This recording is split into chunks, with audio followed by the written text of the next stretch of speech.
Hari ini kita akan membahas tentang brand dan branding. Jadi dalam usaha kan minggu lalu kita melihat bagaimana sih proses untuk bikin usaha ya awalnya. Nah, sekarang salah satunya adalah menentukan produk.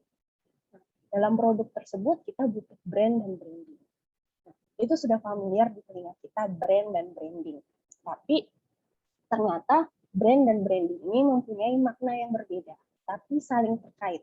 Jadi brand membutuhkan branding dan branding juga membutuhkan brand. Jadi saling dua makna yang saling berkaitan. Kita mulai saja. Karena lumayan materi hari ini lumayan banyak, karena bukan banyak isinya ya, tapi lebih feedback nanti saya minta teman-teman di sini jawab aja. Ya, nanti saya kasih ada something lah pertanyaan-pertanyaan, itu jawab aja, mau benar mau salah itu nggak masalah buat saya.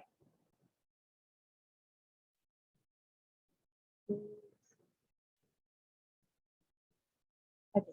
Kita akan membahas dengan brand dan branding dalam wirausaha. Jadi brand dan branding serupa tapi tak sama. Jadi udah familiar banget atau sudah sering terdengar brand apa sih, brandingnya kayak gimana sih, atau branding apa sih, atau barang tersebut atau produk tersebut mempunyai branding tersendiri atau brand tersendiri. Jadi setiap produk memiliki brand dan branding tersendiri dalam memperkenalkan produk usahanya. Tapi tahukah ternyata brand dan branding mempunyai makna yang berbeda, tapi saling terkaitan. Jadi brand adalah bentuknya lebih ke katanya, tapi kalau branding itu adalah kata kerjanya. Bagaimana brand itu bekerja, branding itu bekerja dari brandnya. Oke. Pengertian brand termasuk dalam kata benda yang artinya dikategori sebagai sesuatu. Sedangkan branding termasuk dalam kata kerja yang sehingga dalam definisinya yang dikeluarkan oleh para ahli juga berbeda. Kita masuk ke pengertiannya brand dulu. Brand menurut Bukhari atau brand atau merek atau logo biasanya adalah suatu nama, istilah, tanda, lambang, atau desain atau kombinasi semuanya yang diharapkan mengidentifikasi barang atau jasa dari sekelompok penjual dan diharapkan akan membedakan barang atau jasa produk kita dengan orang lain. Menurut Kotler dan Armstrong, brand atau merek adalah nama istilah tanda, simbol, rancangan, atau kombinasi dari semua ini yang dimasukkan untuk mengenali produk dan jasa seseorang atau penjual untuk membedakan produk kita dengan produk pesaing. Menurut Kotler dan Armstrong, brand atau merek setidaknya berisikan muatan. Yang pertama adalah atribut. Jadi merek mengingatkan orang untuk atribut tertentu yang dapat diartikan sebagai sebuah simbol yang sangat melekat pada suatu produk tersebut. Contoh yang familiar adalah McD. Kita sudah melekat yang namanya atribut McD. Merah ya, dengan logo badutnya, saya lupa namanya siapa, yang identik dengan si bapak yang rambut merah itu ya. Terus logonya bentuk M, jadi kita sudah lihat dari jauh M warna merah itu dengan identik McD. Atau merek-merek yang lainnya. Atau Starbucks yang sering kita familiar, oh itu udah Starbucks. Atau Jeko, atau misalnya coklat kayak Silver Queen, Toblerone dan yang lainnya. Itu sudah identik. Atau misalnya Aqua itu sudah identik dengan logonya, tulisannya. Ya, atau Google. Atau sekarang kita lihat Gojek atau Grab. Nah itu mengingatkan kita, melekatkan kita, itu sudah tertanam oleh konsumen. Prosesnya bagaimana? Prosesnya pasti lama. Kalau saya kalau dilihat lama tapi melekat, prosesnya lama tapi melekat lebih lama daripada cepat ya, viral tapi itu hanya sementara.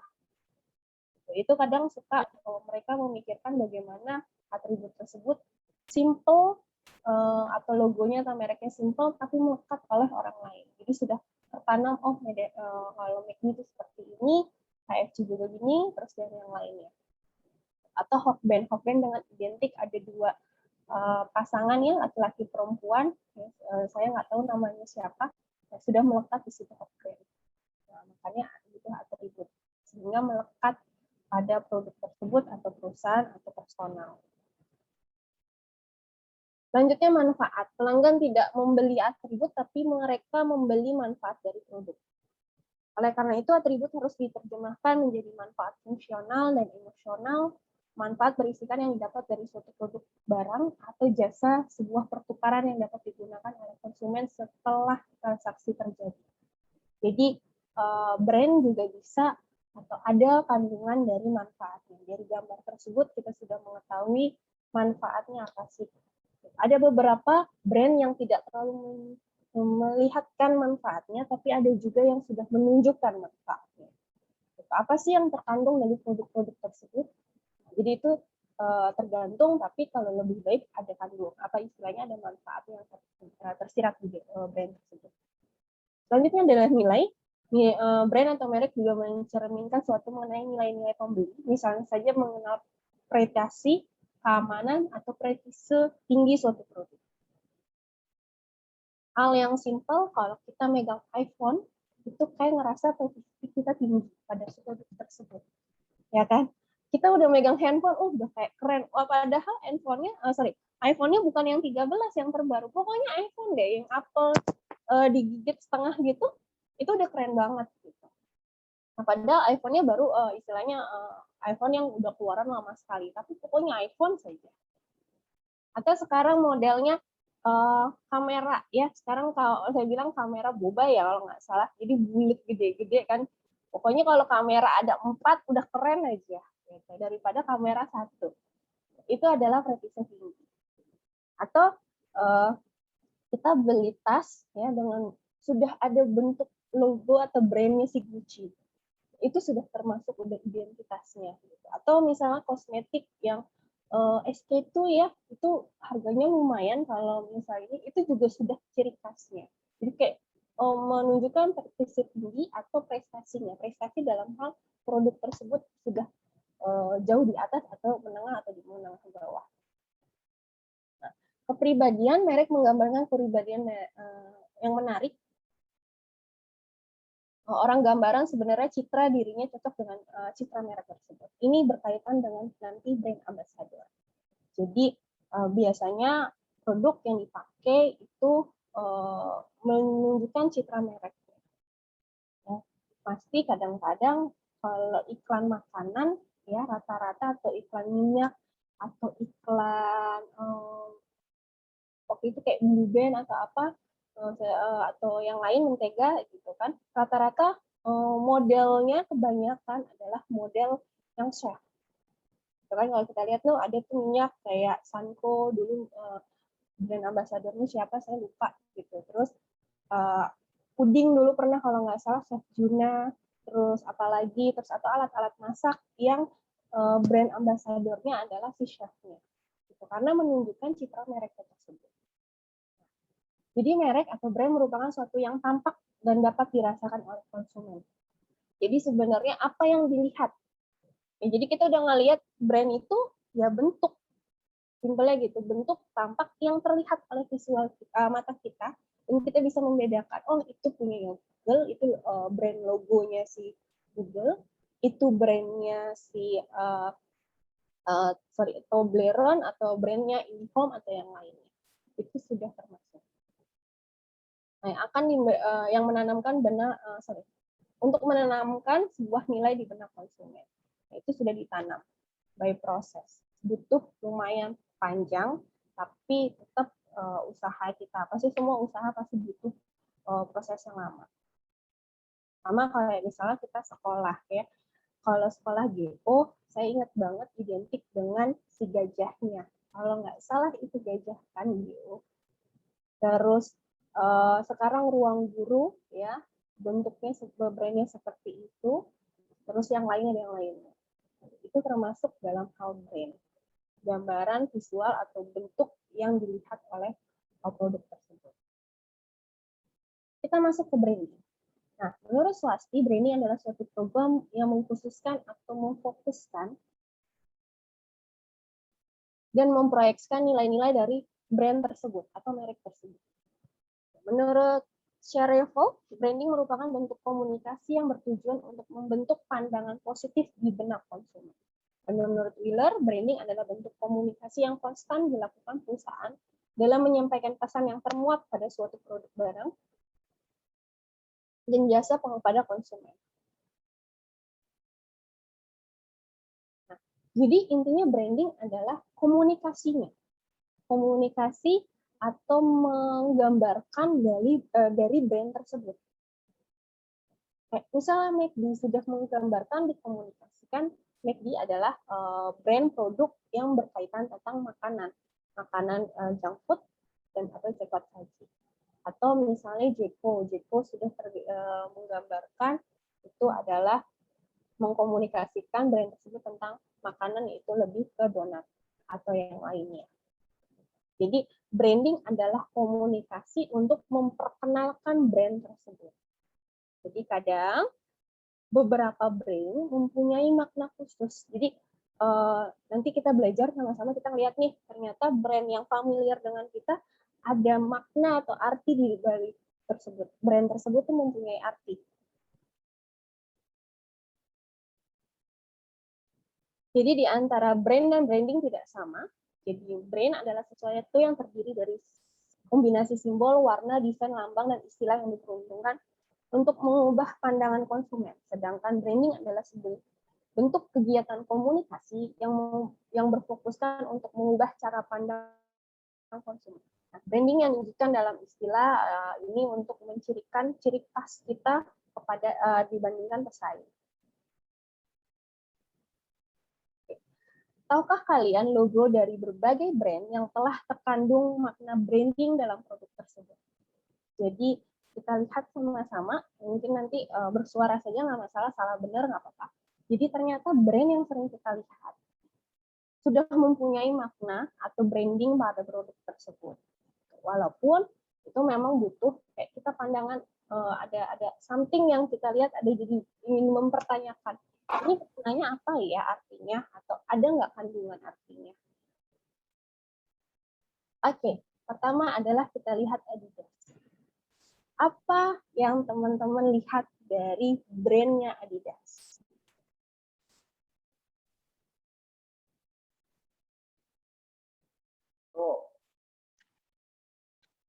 Apa?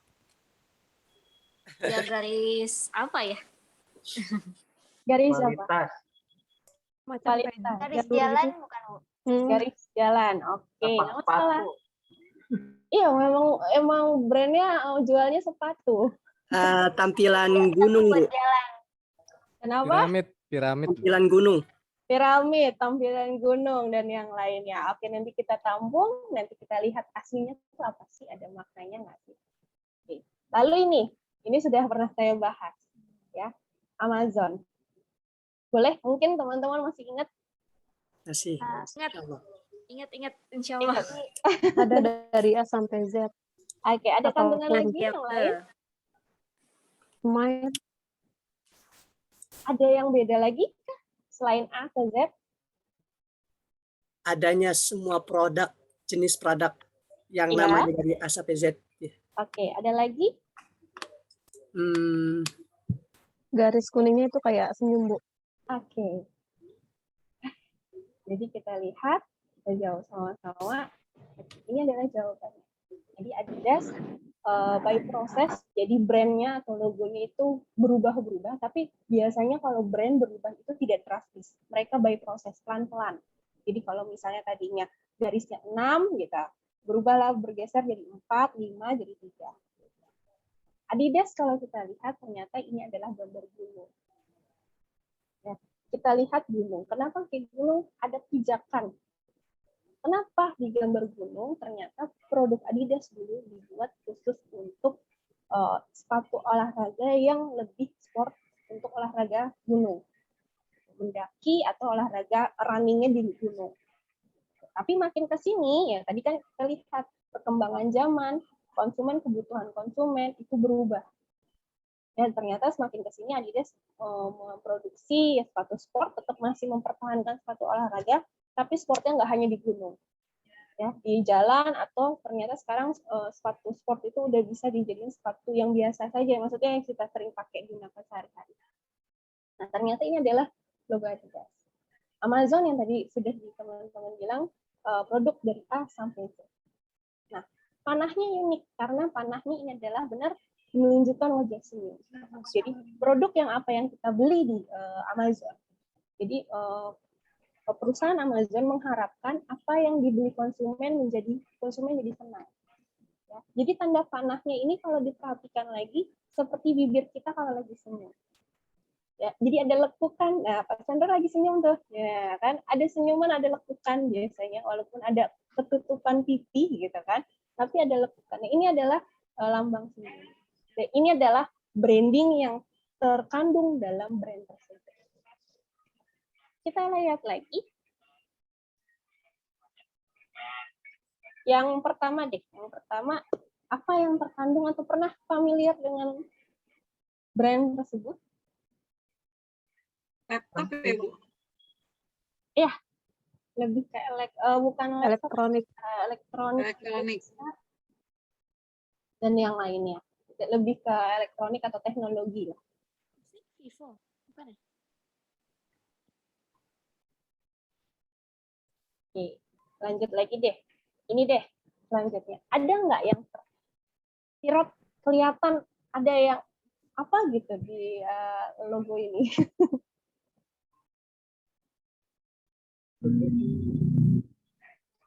Ekspedisi bukan sih, Bu? Iya, itu ekspedisi.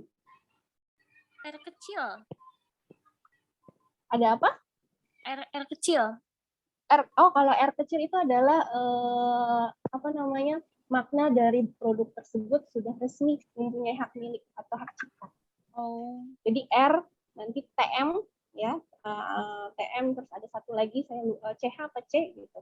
Itu menandakan dia sudah resmi mempunyai hak miliknya. Jadi kita nggak boleh nih pakai dia. Kalau nggak kita dituntut perdata di sana. Kayak misalnya sempat ya kasus setahu saya masih tahun ini apa tahun kemarin tentang restoran sederhana. Ternyata restoran sederhana itu ada yang palsu ya. Saya juga baru tahu. Gitu. Karena yang asli menggugat yang palsu. Jadi kalau kita perhatikan restoran sederhana yang ada R-nya itu yang asli. Ada kasus-kasus yang seperti itu.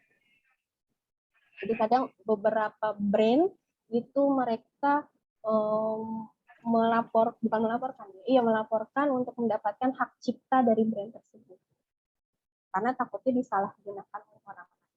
Ini kita lanjut lagi ke PDX. Ada yang lagi yang unik?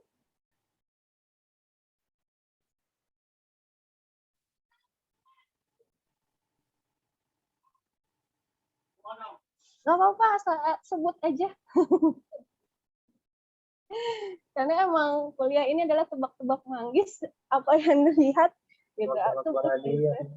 Tebak-tebak hadiah. Sayangnya saya nggak siapin hadiah. Hadiahnya nilai aja deh. Oke. Dijawabnya secara tebak-tebakan atau ilmiah? Bebas deh yang penting. Oke. Enggak, mana materinya udah di-upload jadi bisa dibaca juga. Oh gitu. Oke. Salah Kuliahnya ya saya ya. Kata kuncinya udah buka. Udah kebuka, oke deh. Berarti bagus Mas Salman sudah baca dulu. Iya, yang di sini kan ada tanda panah. Oke, betul, Di tanda panah. X, kecepatan. Oke. Saya senang berarti ada yang udah baca gitu. Nah, yang belum baca boleh deh. Nah, jadi kalau Viao itu adalah perusahaan yang lebih digital, ya, teknologi dan yang lainnya. Ternyata lambang F sama A dan I dan O itu identik dengan simbol-simbol digital. Nggak familiar sama kita karena memang kita nggak belajar. Dan PDX itu ada logo tanda panahnya juga, ada E dan X. Ya, kalau teman-teman lihat di sini, ini adalah lambang tanda panah. Jadi ini adalah perusahaan ekspedisi. Tanda panah menunjukkan kecepatan, ya, ketepatan. Ya, bagaimana tanda panah itu? Kenapa harus ke kanan? Kenapa nggak ke kiri? Karena kalau namanya tepat, cepat itu menandakan waktu. Kalau kita lihat jam itu bergeraknya arah panahnya atau detiknya kemana sih? Kanan atau kiri? Kanan kan? Nah itu berarti menunjukkan waktu. ada makna biru dan orange-nya, tapi saya kurang tahu maknanya karena nggak terlalu diekspos banget. Jadi ternyata ada makna di balik ini semua. Jadi ada logo tersembunyi atau branding yang tersembunyi dari brand tersebut. Untung saya nambahin tadi materinya, gambarnya. Jadi Pak Salmo nanti nggak bisa jawab. Oke. Sebentar. Tuh, hadiahnya salad buah. Oh, salad buah. Oke deh, boleh deh. Nanti dikirim deh. Berapa orang tuh di sini? Kapan ya? Pokoknya kita bisa kuliah tatap muka, nanti saya bawa deh. Kalau kirim satu-satu, saya bingung nanti kirimnya. Harus pertemuan. Nanti ya, setelah UTS denger-denger sih gosipnya sih. Gosipnya, baru gosip ya namanya. Gosip kan belum tentu benar. Nanti kita bisa tatap muka. Oke, ada Baskin Robbins dan Unilever. Di balik Baskin Robbins, itu ada brandingnya. Ya, di Unilever juga ada brandingnya. Nah, yang tadi bilang manfaat, menunjukkan manfaat dari si brand tersebut. Unilever sudah menunjukkannya. Karena kalau kita lihat, teman-teman, ada banyak produk yang terkandung di Unilever.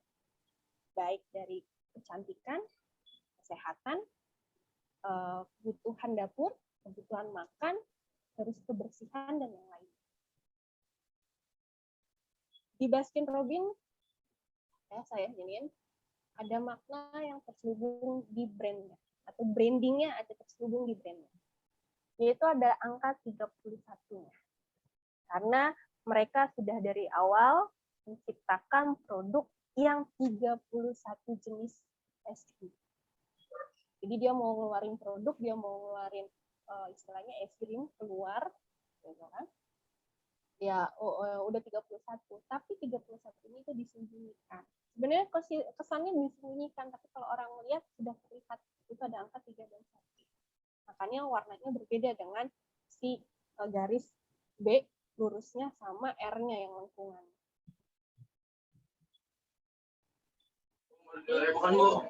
Kenapa? Oke. Apa yang dilihat dari logo ini? Ada yang kenal logo ini apa? Hyundai. Hyundai. Oke. Kita lihat dulu yang lama, logonya yang kanan. Kelihatan tuh orangnya. Nah, sekarang diumpetin lah orangnya, disamarkan. Jadinya yang sekarang yang ini. Ada yang kelihatan atau ada yang melihat nggak sih brandingnya dari brand tersebut?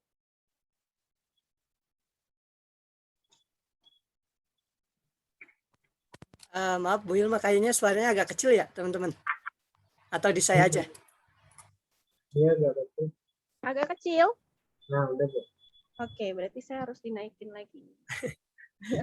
Diminta digas kali Bu, maaf. Nggak apa-apa. Nggak masalah.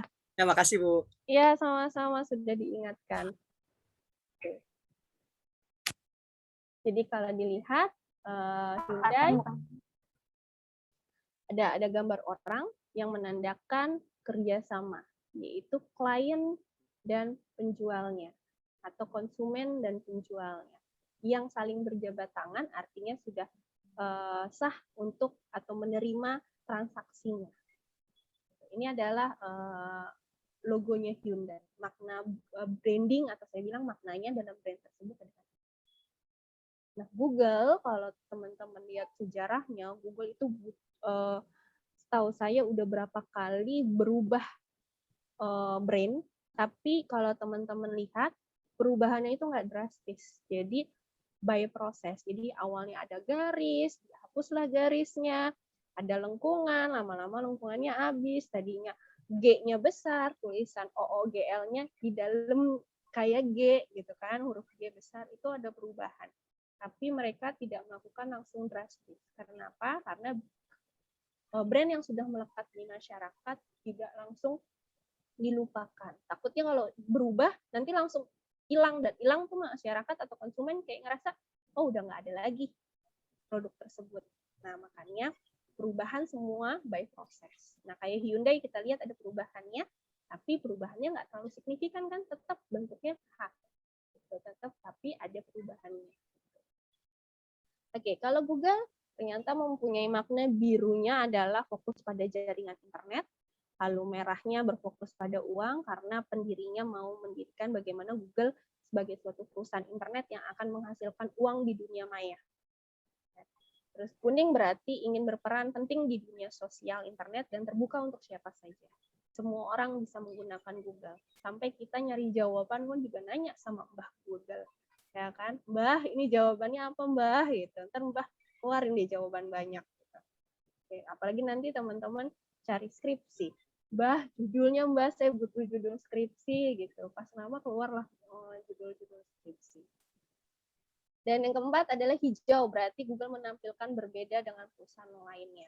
Gitu. Mungkin perusahaan yang berkaitan dengan teknologi atau internet sudah punya warna yang tersendiri, atau merah, atau kuning, atau yang lain. Oke, ini Starbucks, teman-teman sudah kemarin kita bahas juga, sempat membahas.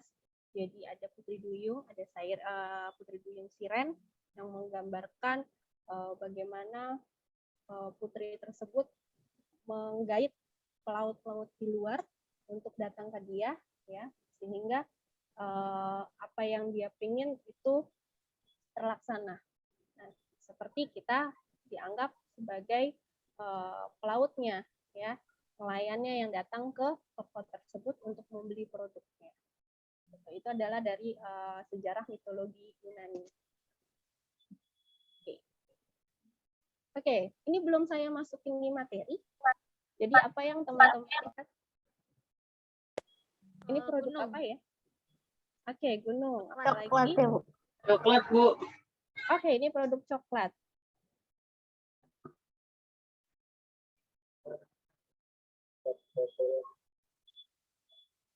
Gunung di Swaziland.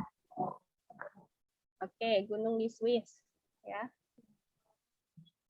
Tahu Swissnya dari mana? Itu ada tulisan Switzerland. Oh. Oke.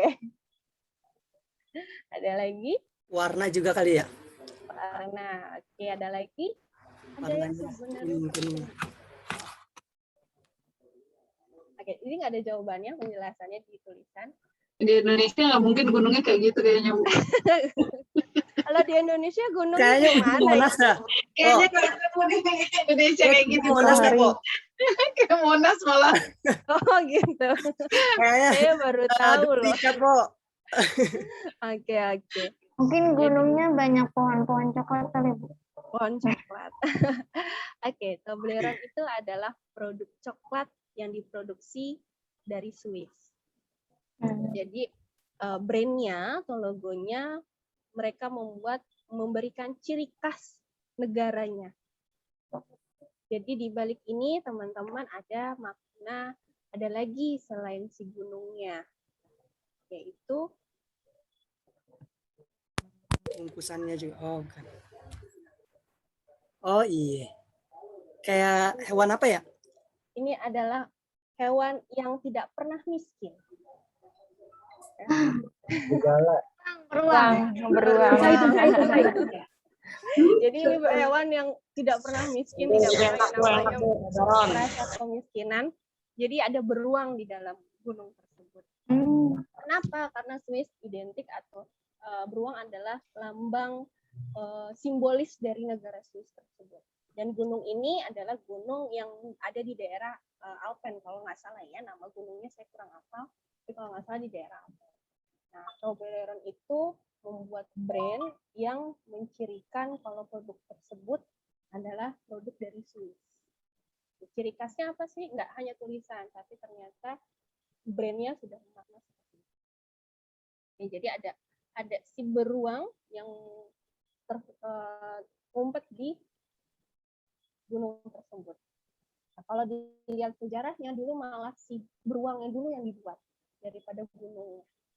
Ya, tapi akhirnya berubah by proses, ditambahlah si gunungnya tersebut. Jadi ini Toblerone. Oke, kita lanjut. Produk yang sering kita beli, ya kadang suka lagi promo. Apa yang terlihat dari brandnya Ceko? Di tengah-tengah seperti ada burung merak. Ya, burung merak. Burung merak. Teman-teman tahu produk ini dari luar atau dari Indonesia? Merak ciri khas. Indonesia, Bu ya? Indonesia, betul. Ini adalah produk dari Indonesia. Yang kita anggap Ceko itu awalnya dari luar negeri. Karena namanya ya, terus pakai bahasa Inggris. Donut and Coffee. Nah, ternyata brand ini adalah burung merak. Kenapa sih mereka mencari brandnya adalah burung merak? Ternyata Menarik perhatian Ibu. burung merak menarik perhatian, tapi burung merak itu menunjukkan keindahan, kelembutan, ya, terus kenikmatan. Jadi kalau kita ngelihat burung merak tuh atau keanggunan, kita ngelihat donat si Ceko itu cantik-cantik kan bentuknya, warnanya cantik-cantik. Kalau kita makan donatnya lembut. Nah, itu menunjukkan dari si brandnya tersebut. Jadi dia buat donat lembut, terus packagingnya bagus, terus si donatnya itu bentuknya bagus ya, dihias, ada warna-warni, ada hijau, ada yang model yang lain. Nah, itu menggambarkan si burung merak. Jadi ini adalah makna dari si Ceko tersebut atau branding dari brand tersebut. Bu, kok enakan Jeko, Bu, ketimbang Dunkin, Bu? Enakan Ceko dibanding Iya. Dunkin. Kenapa? Kenapa, Bu? Mahal. Emang lebih mahal kalau mana sih? Dunkin Dunkin. sama Dunkin. Ceko? Oh, Dunkin. Enakan donat bikinan saya, Bu. Waduh, oke, siap Ibu. Nanti kita kuliah bawa makanan aja ya Bu ya. Kita saling mencicip makanan lah. Biasanya gitu, Bu, kalau lagi offline, Bu. Oh gitu. Oh, jadi nggak sabar Saya, ya pengen offline. kita belum pernah ketemu nih, Bu, jadi nggak bisa cicip-cicip makanan, Bu. Iya ya. Kita berdoa saja lah setelah UTS kita bisa tatap muka. Oke, ini adalah Ceko. Jadi lamanya seperti itu. Sebenarnya banyak sekali produk-produk yang menunjukkan brandingnya, gitu. Jadi kadang saya kepo sama wilayah-wilayah atau logo-logo yang ada di kota-kota dan yang lainnya. Kayak misalnya kalau nggak salah di daerah Cilandak ada gedung yang tulisannya Allah ya. Gedung 165 apa satu berapa sih saya lupa. 164 ya. 165. 165 ya, Pak? Oh, oke, 165 ya, Pak. Kurang satu. Terima kasih. Saya antara 165 sama 164. Oke, 165. Ternyata di balik itu kenapa sih ditulis kayak Allah di atasnya gitu. Ternyata ada makna di situ. Nanti teman-teman lebih bisa cari tahu lagi. Gitu. Terus kayak Gojek ya. Tadi Gojek kan awalnya bukan lingkaran ya, karena dia memperluas kebutuhan dan memperluas fungsinya sehingga bentuknya kayak model notification atau misalnya jaringan ya, jaringan karena semua jaringan terluas gitu. Kayak bukan jaringan terluas, semua produk yang ada di Gojek itu memiliki jaringan luas ya, yaitu makanan, terus ekspedisi, terus taksi dan yang lainnya. Sekarang sudah banyak menyebar seperti itu. Makanya mereka merubah.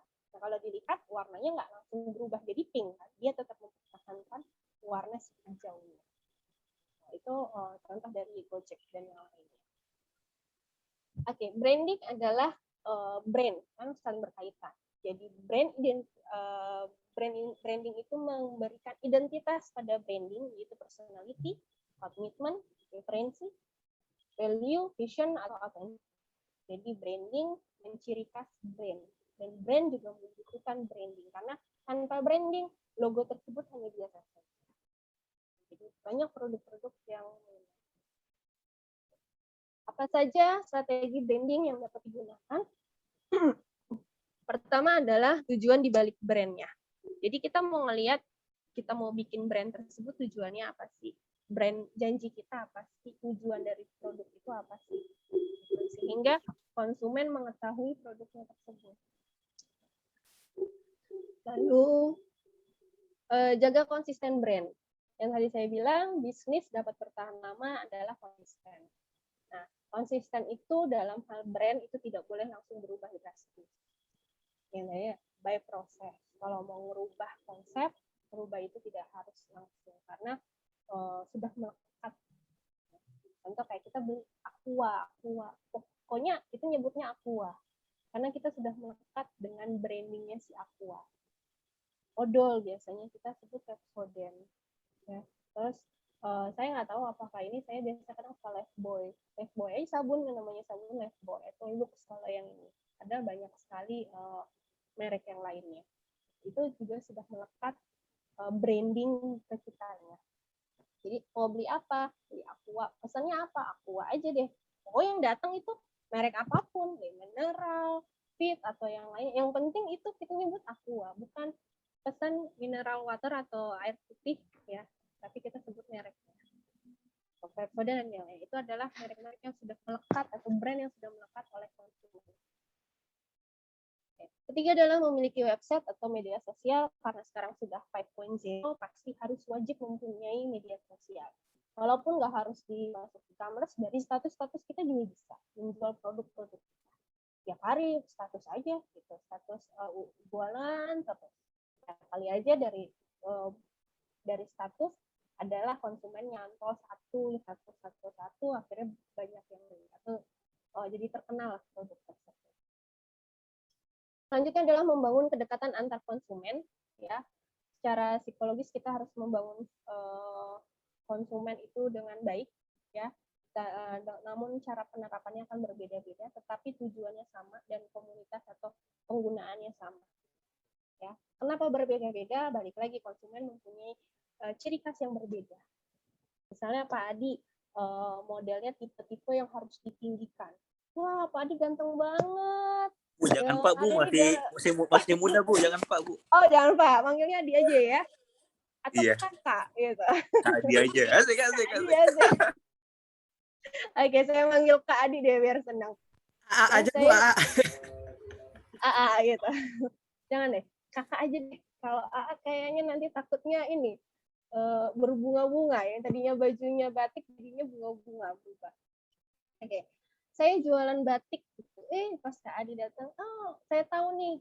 Kelihatan kok ciri khas orang-orang yang konsumen yang atau jangankan konsumen ya. Kita tahu nih teman kita nih demen banget yang kita tinggikan dulu.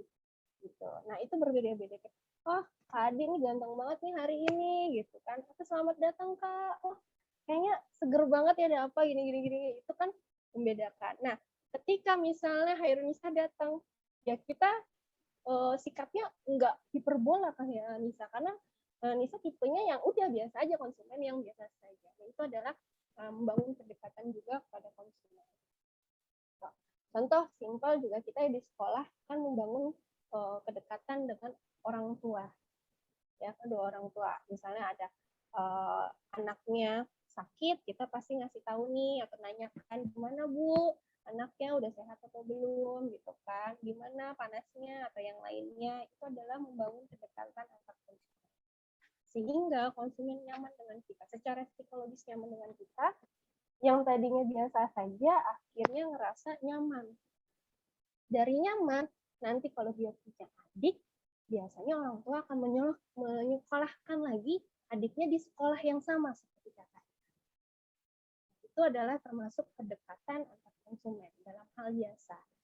Ya, enak nih guru-gurunya di sekolah A ramah-ramah, perhatian ke anak-anaknya. Kayak anak saya nih kemarin sakit di tangan, gitu. Padahal cuma 2 hari nggak masuk, gitu. Atau yang lainnya, atau ibunya habis lahiran, kita tahu nih ibunya lagi hamil, terus dengar udah lahiran, terus kita datanglah gitu. Atau berkunjung atau anak sakit kita berkunjung. Itu adalah juga membangun kedekatan antar konsumen. Kita di sekolah juga seperti itu. Biasanya saya nggak tahu, dulu saya saya ngajar itu punya aturan di sekolah saya 3 hari anak nggak masuk, kalau apapun itu alasannya kita harus berkunjung ke rumahnya. Bukan untuk cari tahu rumahnya besar atau tidak, tapi kita mau cari tahu anaknya kenapa. Kalau Alfa kan kita biar cari tahu. Kalau sakitnya bagaimana gitu. Jadi membangun kedekatan antar konsumen. Integrasi staff customer service dengan standar brand. Jadi beranggapan bahwa ada tidaknya customer service mempengaruhi loyalitas kepada brand tersebut. Sering kita alami adalah kayak kita ke bank. Ya, kita ke bank kita ngerasain loh. Mungkin yang banknya banyak ya, habis dari BCA ke Mandiri, dari Mandiri ke BNI, dari BNI ke BTN, dari BTN ke Permata. Itu akan merasakan perbedaannya. Dari pelayanan dari mana? Bukan produknya, tapi pelayanan orang karyawannya yang bekerja di sana. Simpelnya pertama adalah dari satpamnya, security. Kita akan merasakan perbedaan security dari bank BNI, Mandiri, atau yang lainnya. Walaupun sebenarnya tupoksinya sama, tapi ada yang berbeda. Alur nunggunya, ya teman-teman pernah ngerasa, kalau saya ngerasain perbedaan adalah ke BNI dan Mandiri. Kalau Mandiri kalau kita ke teller itu ngantri berdiri, kalau BNI duduk. Ya itu ada ngerasa juga namanya customer atau loyalitas kita, menunjukkan kenyamanan atau balik lagi kedekatan kepada konsumen. Jadi ini adalah staf layanan konsumen yang sehingga paham. Simple juga adalah kalau misalnya teman-teman beli produk secara online, biasanya kita kan checking dulu nih, ada produknya enggak, masih ini apa enggak, apa maksudnya ukuran atau misalnya produk yang kita mau beli itu masih ada apa enggak. Nah jawabannya kan kita lihat juga. Kalau jawabnya lama banget, itu konsumen juga bakal hilang atau pergi. Atau misalnya jawabnya agak sedikit ketus atau misalnya kurang jelas atau bagaimana, itu konsumen juga masih bisa pergi. Sehingga dari mana staf layanan konsumen itu berpengaruh juga dalam brandnya. Selanjutnya adalah memberikan apresiasi pada pelanggan.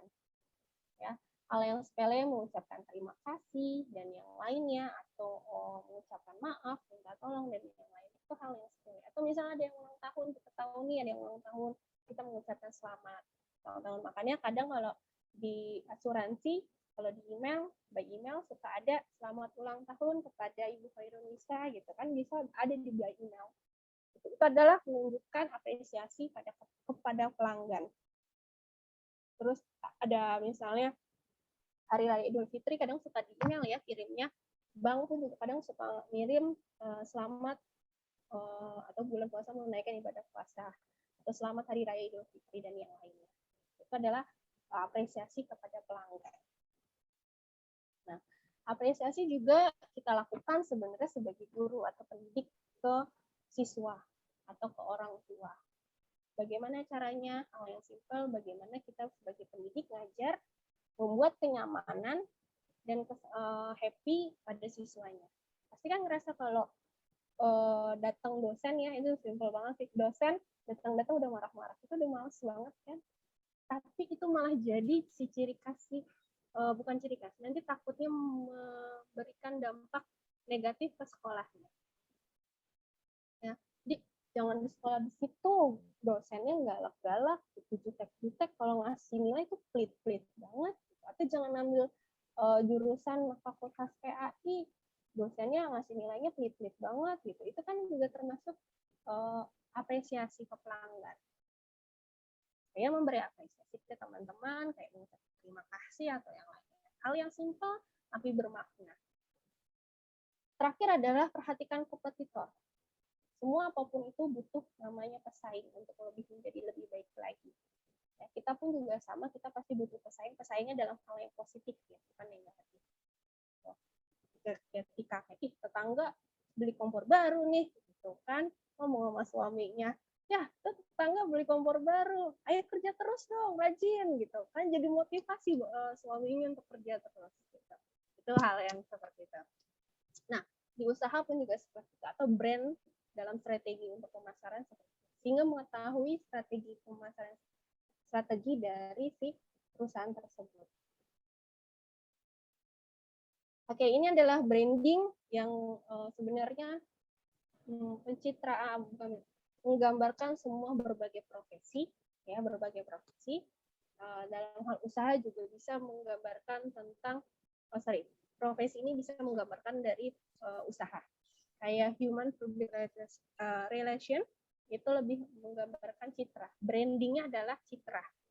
Ya kalau kita melihat orang publik atau humas kan pencitraan. Mereka harus sakti, ya ngomongnya harus baik, bicaranya keren deh. Kalau saya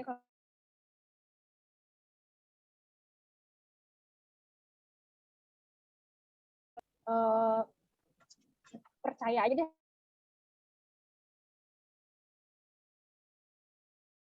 sama dia, ketika bisa aja di jurus ke tempat lain itu atau ke yang hal yang negatif, ini kan bisa humas atau yang lainnya, itu lebih kepercayaan. Brandingnya adalah citra. Brand manager adalah penampilan dan masan. Ya, desain grafis pasti berkaitan tentang visual atau logo dan lain. Kalau dosen adalah merek atau nama. Ya, dilihat nih teman-teman, kalau dosen atau guru biasanya kenapa harus merek dan nama? Karena biasanya dilihat dari gelar.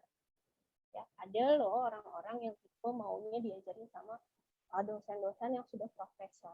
Mereka tidak percaya dengan dosen-dosen yang seperti saya, contohlah. Gitu. Saya jatuhnya dosen muda, ngajar di kelas sore. Ada beberapa mungkin yang ngerasa, ini mah masih muda, kayak belum ada pengalaman dan yang lainnya. Gitu. Ada yang hal seperti itu. Jadi kita melihat brandnya konsumen atau itu kita banget. Jadi ketika kita suka pakai sepatu Adidas, ketika pakai sepatunya, kayak ngerasa ganteng banget gitu. Atau pakai baju, ya kayak Panaga tuh suka banget pakai baju batik gitu. Mungkin Panaga sudah kayak ngerasa kalau pakai batik itu, wah ganteng ya Pak, udah ngerasa, ini saya banget nih. Ya jadi udah ciri khas banget Panaga kalau identik dengan batik. Atau misalnya kalau misalnya pakai produk kecantikan, habis pakai skincare apa gitu, langsung ngerasa diri kita cantik. Nah, itu adalah brandingnya dalam hal konsumen. Jadi kita banget. Oke, selanjutnya. Jadi apa yang kita lihat dari branding Wardah? Ya, jadi kita lihat itu sudah identik dengan halal. Jadi branding dari brandnya Wardah adalah halal, cantik, produk perawatan, produk kecantikan, muslimah, ya, warna produknya sudah identik dengan warna biru. Terus wanita inspiratif. Karena setiap iklannya selalu bunyi yang berkaitan dengan si branding ini, halal, cantik, terus wanita muslimah dan yang lainnya. Halal dari awal dan yang lainnya. Modelnya brand ambassador awalnya adalah ini siapa ya? Saya lupa namanya. Kurang kencang ya. Oke, brandnya. Jadi Wardah ini mempunyai brand ambassador yang identik dengan wanita muslimah. Awalnya adalah saya nggak tahu ini namanya siapa. Ada yang kenal yang tengah, yang sebelah kanan? Tahunya Dewi Sandra dong, Bu. Sama, saya tahunya Dewi Sandra sama Tatiana. Yang tengah ada yang tahu, saya lupa namanya. Depannya Ineke. Namanya kayaknya Fitriani, Bu. Oke, Fitriani. Anggaplah Fitriani. Gitu kan. Beliau adalah brand ambassador pertama dari Wardah.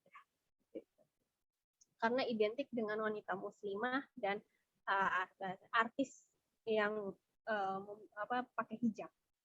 Lalu makin ke sini bertambahlah brand-brand ambassador yang lain. Nah, kenapa ada Tatiana yang tidak pakai jilbab? Karena menunjukkan wanita yang inspiratif. Ya, lihat prestasinya dari Tatiana. Dan Wardah juga menggambarkan tidak hanya wanita yang jilbab yang bisa pakai Wardah, tapi wanita yang tidak berjilbab pun juga tetap bisa memakai Wardah.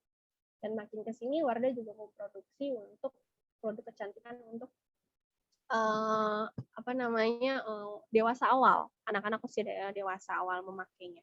Makanya muncullah brand ambassador yang khusus untuk Wardah dewasa awal, ya, dan warnanya juga agak beda. Nah, kalau dilihat lagi sudah mempunyai ciri khas. Jadi kayak warna hijau itu untuk usia-usia yang sudah meranjak dewasa sekali, ya, untuk kulit biar tidak keriput, ada kulit biar tidak selalu kencang dan yang lainnya. Jadi yang hijau tuh setahu saya itu untuk ini. Kalau biru ya dewasa yang biasalah. Tapi kalau ke bawah tuh saya lupa, saya nggak terlalu mengenal produk Wardah banget atau tidak memakai.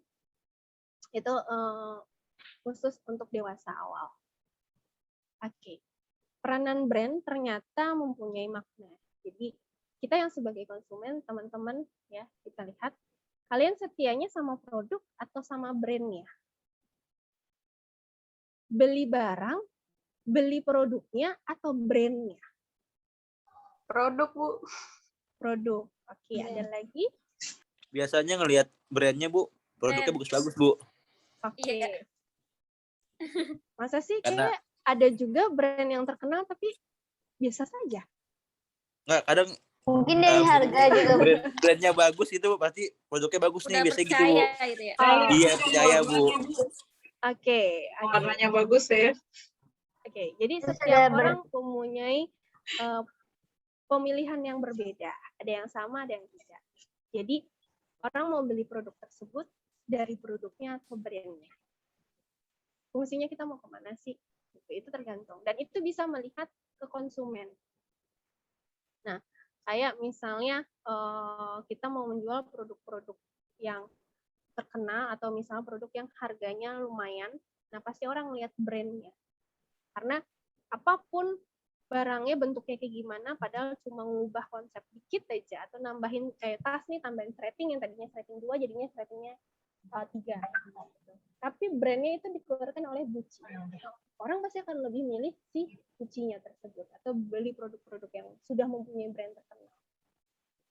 Nah, makanya kadang suka orang memilih antara produk dan brand itu tergantung kegunaan masing-masing dan kemampuan masing-masing. Kalau harga naik, kita mau tetap beli atau tidak, itu tergantung lagi. Dan kita kan, walaupun misalnya kita beli brand nih, kita beli produk intinya brandnya. Mau si Pons itu harga naik jadi 1 juta aja, tetap aja kita beli karena kita beli brandnya. Tapi kalau misalnya kita mau beli produknya, mau naik 1 juta, kita bisa beralih ke si Wardah. Karena saya butuhnya adalah pelembab untuk wajah. Jadi kalau harga turun, saya lebih baik pilih yang lain. Itu adalah tergantung produk dan brand. Dan diiklankan sama brand ambassador yang menggambarkan image-nya sesuai produknya. Produknya kayak gimana sih dan yang lain. Oke. Selanjutnya adalah beda negara, beda merek atau brand. Pernah nggak sih dengar di YouTube atau di Instagram atau media sosial, kadang negara kita, Indonesia, atau negara Amerika atau negara Asia Timur, ketika nyebut McDonald itu berbeda. Jadi negara Jepang kalau nyebut McDonald itu apa? Terus Korea McDonald apa? Kalau kita McDonald, Inggris McDonald, atau Thailand kalau ngomong McDonald itu apa? Berbeda. Kenapa? Karena ternyata nama brandnya ya berbeda di negara kita sama di negara lain. Jadi beda negara, beda merek. Kenapa? Contohnya kayak gini. USA, produknya adalah Burger King. Dia mau melebarkan sayapnya ke negara lain. Dia membuka waralaba di negara lain. Itu kasih nama brandnya adalah Hungry Jack. USA, itu Lice. Melebarkan sayapnya ke United Kingdom, yaitu Walkers namanya. Lalu USA namanya KFC. Di Prancis namanya PFK, Poulet Frites Kentucky. Kenapa? Karena mereka melihat makna ada makna yang berbeda atau makna yang negatif di negara tersebut ketika kalau tetap mempertahankan nama tersebut. Atau brand tersebut sudah ada di negaranya. Kayak tadi Burger King. Ternyata produk nama Burger King itu sudah ada di Australia. Tapi dia mau tetap melebarkan sayapnya. Ya berarti ganti nama, yaitu Hungry Jack. Perusahaannya sama, tapi namanya berbeda. Kalau di Indonesia tetap Burger King, atau di negara misalnya Singapura tetap Burger King, cuma di Australia saja yang berbeda. Karena ada yang sudah mempunyai hak cipta, ada juga yang mempunyai makna negatif. Kayak Perancis, ternyata di sini kan kalau KFC Kentucky Fried Chicken. Nah, bahasa Perancisnya ayam ternyata chicken itu poulet. Jadi mereka mengubah bahasanya menjadi bahasa Perancis, tidak pakai bahasa asing. Nah, kayak misalnya di Jepang atau di Asia Timur, saya tahunya Asia Timur, kebanyakan bahasanya diubah menjadi bahasanya mereka. Ya, jadi kadang suka bahasa kayak Starbucks, mereka mengubah pakai bahasanya mereka, gitu kan. Terus apalagi yang lainnya itu mengubah. Kayak di Prancis, kayak ini contoh adalah poulet. Poulet itu juga saya baru tahu adalah ayam artinya. Nah, contoh lagi Pajero. Pajero itu di negara Spanyol atau di mana saya lupa, makna artinya adalah berbeda. Maknanya sangat negatif. Jadi kalau mempertahankan nama Pajero dijual, misalnya anggaplah ya, di Spanyol itu maknanya negatif, berarti kalau mempertahankan malah bumerang buat diri sendiri. Ya. Simpel juga kayak kita bahasa ya, kayak bahasa di Jawa dan di Sunda. Bahasa Jawa misalnya apa gitu, itu halus di kita. Tapi kalau bagi orang Sunda dengar itu kasar. Gitu. Nah, makanya beradaptasi dengan bahasa yang ada di sana. Jadi jangan biasanya beberapa waralaba yang memperluas ke berbagai negara itu mengikuti aturan dari negara tersebut. Jadi jangan heran atau heran di negara kita Burger King, di negara orang lain beda lagi. Kayak misalnya jangan jauh-jauh Frisian flag atau susu bendera. Di Malaysia kalau nggak salah namanya adalah Dusty Lady. Mungkin French flag itu sudah ada di Malaysia namanya, sudah memilih hak cipta. Sehingga namanya Dusty Lady. Atau banyak produk-produk yang sebenarnya berbeda dengan yang lain. Yang saya ingat atau hafal itu adalah Pajero, French flag, terus apalagi saya lupa. Pokoknya banyak sekali yang mempunyai brand berbeda di tiap negara. Oke. Terakhir adalah branding is more than what meet the age. Merci Bu, merci. Merci. Oke, kalau merci di mana yang berbeda? Yang Vito-nya Bu. Vito-nya. Mercedes-Benz Vito. Kenapa? Mercedes-Benz Vito. Itu maknanya juga lumayan juga Bu, berbeda. Setahu saya Bu. Oke. Berarti mungkin ada artinya negatif ya, kebanyakan kalau diganti itu negatif gitu. Atau yang lainnya gitu. Itu tergantung dari mereka. Oke. Sekian banyak makna dan komunikasi dari branding dilihat dari kasat mata yang melihat dari pengalaman atau inspirasi dalam produk tersebut. Jadi biar kita sama-sama kira-kira bagaimana bangun pengalaman dan perasaan yang benar-benar identik dengan satu brand produk tersebut. Jadi PR kita nanti mungkin kalau teman-teman mau usaha atau jangan usaha deh, sekarang bekerja di sekolah, bagaimana brand sekolah itu bisa jadi atau branding sekolah itu bisa orang-orang kenal, sudah melekat di orang lain. Kayak misalnya saya tahunya Hiscope sudah melekat logonya seperti itu, brandnya tersebut. Kalau teman-teman lihat Cikal, ya sekolah Cikal seperti itu. Terus Al-Azhar dengan brandnya kalau nggak salah gambar masjid ya. Terus ada yang lainnya. Nah, PR kita bagaimana branding memperkenalkan atau mempertahankan branding di sekolah yang kita sekarang bekerja. Ya, dari yang tadi strategi misalnya nilainya, terus apresiasi ke konsumennya, terus layanan kita sebagai guru, pelayanan kita sebagai guru itu bagaimana. Sehingga sekolah tersebut tetap baik di mata konsumen. Karena sasaran sekolah kebanyakan adalah biar keturunannya, adiknya, adik-adik ke bawah, itu sekolah lagi di tempat kita. Ya kan? Biasanya kalau misalnya anak pertama, terus kita tahu nih ada adik, dia punya adik gitu kan. Itu strateginya adalah atau membuat branding ke orang tuanya biar anak yang kedua atau adiknya bisa sekolah di tempat kita. Itu biasanya kalau sekolah modelnya strateginya biar gitu, biar peserta didiknya bertambah. Nah, simple kayak misalnya pengalaman saya sendiri, saya SMP di Angkasa, kakak saya di Angkasa, terus adik saya SD-nya di Angkasa. Suatu ketika ada peraturan domisili sekolah adik saya dari SMP ke SMA. Kami tinggal di perbatasan Bekasi dan Jakarta. Ya, kalau Pondok Gede, teman-teman tahu, perbatasan. Ketika saya mau daftar ke Jakarta, tidak diterima karena domisilinya Bekasi tempat tinggal. Mau daftar di Bekasi, tidak diterima karena data induknya tidak ada di Bekasi. Tapi adanya di Jakarta. Itu pertama kali namanya domisili. Saya ngerasain karena saya bantu ngurus juga. Akhirnya gimana, yang penting ada sekolah.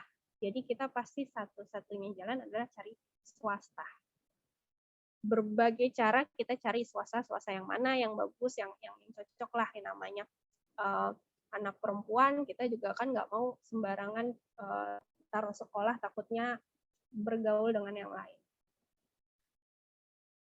Loyalitasnya atau brandingnya, ayah saya lebih percaya dengan, bukan mau menjual ini ya, ayah saya lebih nyaman di sekolah angkasa karena lihat dari saya sekolah SMP-nya, karena namanya angkasa kan itu satu yayasan, masih sama aturannya.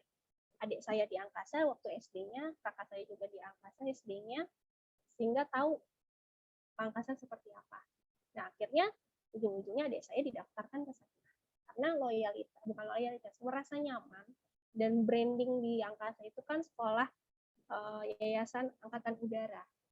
Jadi aman di sana. Jadi kalau anak-anak ada tawuran nggak ada sama sekali. Terus kalau misalnya lingkungannya aman, karena kalau kita masuk ke sana benar-benar harus yang punya stikernya dan yang lainnya. Jadi kayak udah ngerasa aman di sana.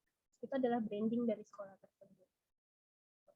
Terus tidak hanya dilatih akademis, ternyata ilmu yang lain kayak misalnya kayak adik saya bidang kayak pesawat, kayak ada mata kuliah pelajaran yang berkaitan tentang bikin pesawatan dari kayu dan yang lainnya, itu ada ilmunya dan yang lainnya.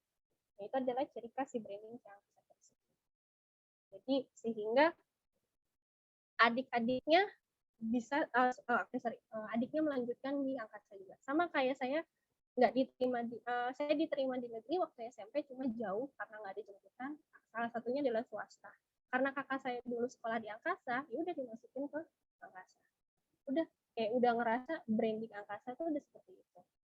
Jadi bisa jadi PR kita buat nanti di sekolah, ya tidak usah jauh-jauh kayak saya kan nggak bakal buka usaha, ya bisa membangunlah tempat kerja kita menjadi lebih baik lagi.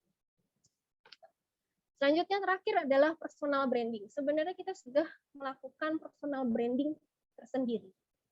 Ya, teman-teman, brandnya apa sih? Ya fisik teman-teman dari ujung rambut sampai ujung kaki. Brandnya teman-teman, ya bentuknya, warnanya, ya, terus pakaiannya bagaimana dan yang lain. Itu adalah brand kalian.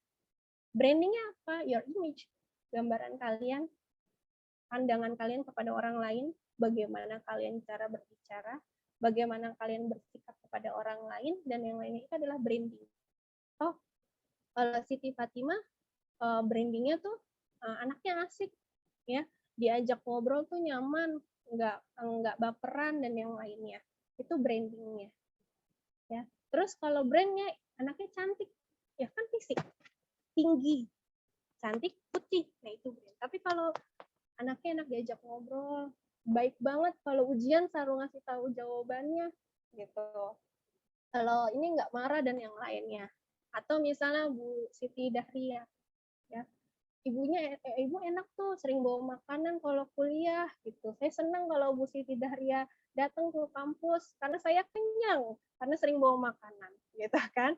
Itu adalah branding. Jadi secara nggak langsung kita punya brand dan branding tersendiri. Cuma kadang ada beberapa yang sadar, ada yang tidak. Nah, bagaimana personal branding kita untuk memperkenalkannya? Nah, apalagi kita jadi pendidik.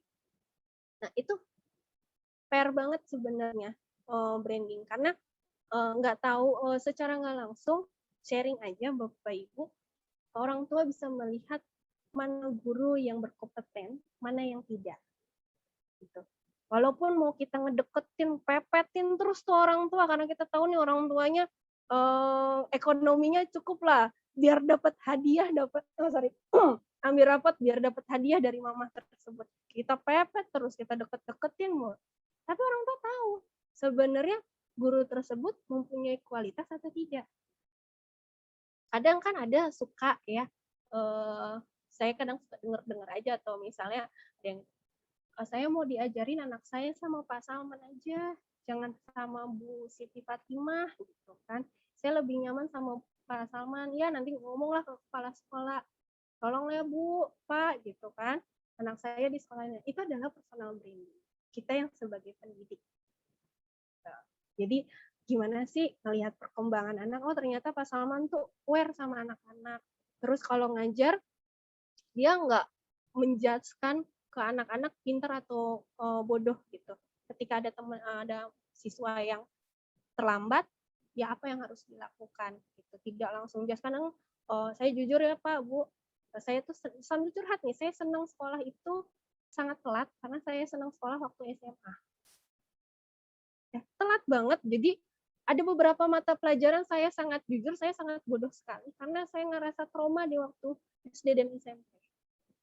Karena mungkin teman-teman punya, saya punya makna nggak tahu sekolah itu nggak nyaman. Jadi kayak saya sekolah waktu SD SMP itu kayak rutinitas kewajiban saya sebagai anak, udah gitu.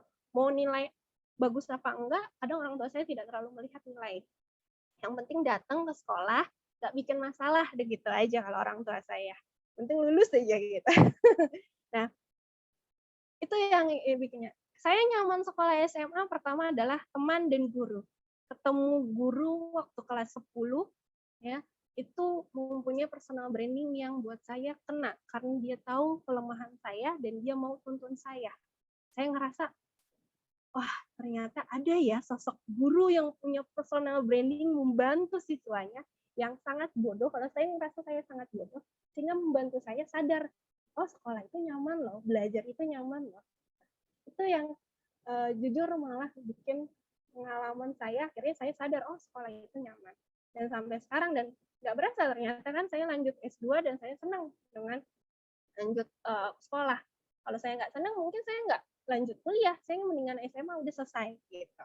Mau orang tua dorong apapun, saya nggak, lebih baik udah nggak usah kuliah lah, langsung kerja, karena saya udah apa sih itu sekolah gitu, sangat muak sekali dulu gitu. Tapi sejak ketemu sosok guru tersebut, akhirnya saya sadar, oke, oh ternyata belajar itu adalah personal branding yang bisa menjual, ya, sharing sambil curhat adalah menjual tempat kita bekerja.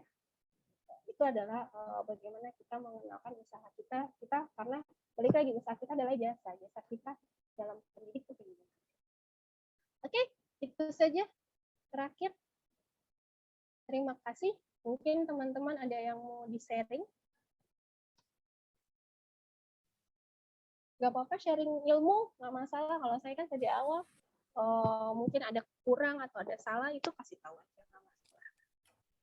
Mungkin ini Ibu, maaf, mau nanya sedikit tentang yang kita utamakan itu kita membuat brand dulu atau filosofi itu sambilan ketika kita udah bentuk logo gitu. Itu bagaimana itu? Atau mungkin dari awal ketika kita merancang tuh udah kita siapkan filosofi gitu. Baik.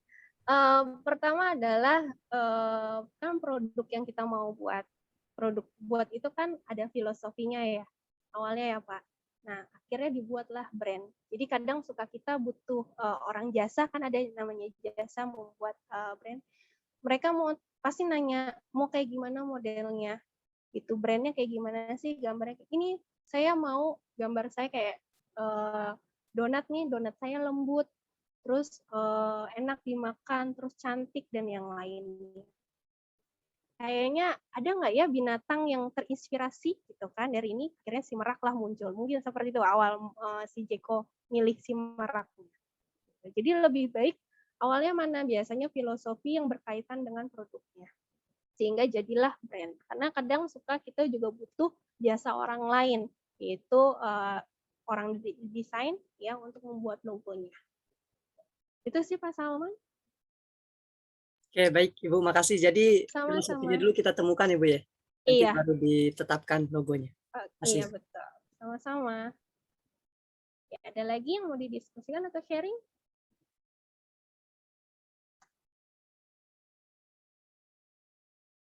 Mungkin setelah ini ada kuliah lanjutan lagi Bu, 1 menit lagi.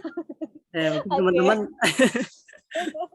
Oh, masalah. udah ini baru mau nanya Man. Oh, silakan kalau masih ada yang mau tanya. Gimana Bu Hilma mungkin? Apa Pak Adi? Oh, bukan Pak Adi, Kak Adi. Kak Adi, gimana Kak Adi? Ya. Ini sampaikan. Ya Bu. Ya Bu. Mau nanya nih Bu. Bu, itu untuk masalah kayak kita kan bikin brand nih Bu ya. Itu makna warnanya apa? Emang sama semua apa gimana Bu? Oke, makna itu Itu- biasanya dari awal makna warna itu sudah ada. Ya, kayak misalnya setahu saya merah menunjukkan keberanian ya. Kalau di kita ini rata-rata biru itu biasanya ketenangan, hijau itu apa namanya ya go green lah kayak gimana gitu. Biasanya sudah ada maknanya. Tapi kalau mengubah maknanya juga nggak masalah. Gitu. Kayak Google kan mempunyai makna tersendiri. Gitu. Kayak dia warnanya hijau itu apa sih, kuning apa sih, dan yang lainnya.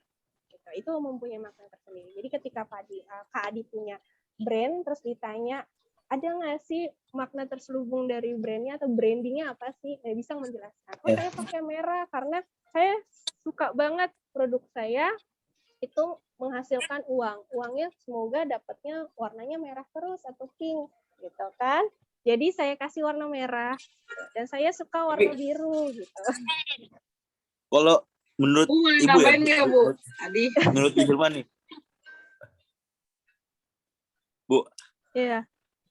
ya menurut Ibu nih ketika kita membuat kayak filosofi warna logo gitu ya Bu, itu kita lebih cenderung ke produk kita atau pelayanan kita Bu? Produk. Oh, berarti lebih ke produknya gitu ya Bu? Produk. Tapi kalau misalnya Kak Adi lebih ke jasa, berarti layanan. Jadi mau kemana sih produk barang? Kalau produk barang ya produk. Tapi kalau misal mau jasa adalah pelayanannya. Kayak misalnya Prudensial itu punya makna, brandnya itu kalau nggak salah, saya lupa tapi lebih ke pelayanan. Jadi brandnya itu maknanya adalah pelayanannya, pelayanan asuransinya. Kalau misalkan nih Bu, saya kan apa namanya lagi bikin brand juga nih Bu, lagi ngerangkak lah Bismillah gitu kan. Nah itu saya main di bidang kayak sayur-sayuran nih Bu. Berarti itu lebih ke produknya aja Bu ya? Iya, produk ya. Oke. Bu, boleh Aku nambahin sih- Udah nggak Bu? ketemu Boleh, tukang desainnya boleh, belum boleh Bang nambahin. Adi? Wah, rame-rame. Udah Boleh, ketemu Bu tukang Siti. desainnya belum? Tukang desainnya belum ketemu Bu, nih makanya saya lagi Boleh, ngerancang. coba nih. Oke tuh, Pak Salmon buka jasa loh ternyata, gitu kan? Jasa, Kita jasa. baru tahu jasa desain. Oke, Bu Siti silakan boleh nambahkan. Terima kasih Bu. Iya, sama-sama. Saya pernah itu Bu, pernah ikut pelatihan di UMKM gitu Bu. Oke. Jadi warna itu mempengaruhi brand, maksudnya ada warna-warna yang memang sudah mengarahkan ke produk gitu. Misalnya kayak produk makanan itu biasanya hijau, terus produk kesehatan itu warnanya lebih ke kuning gitu. Jadi mencondongkan warna itu menentukan bidang-bidang bidang-bidang jenis-jenis yang mau kita brand itu gitu.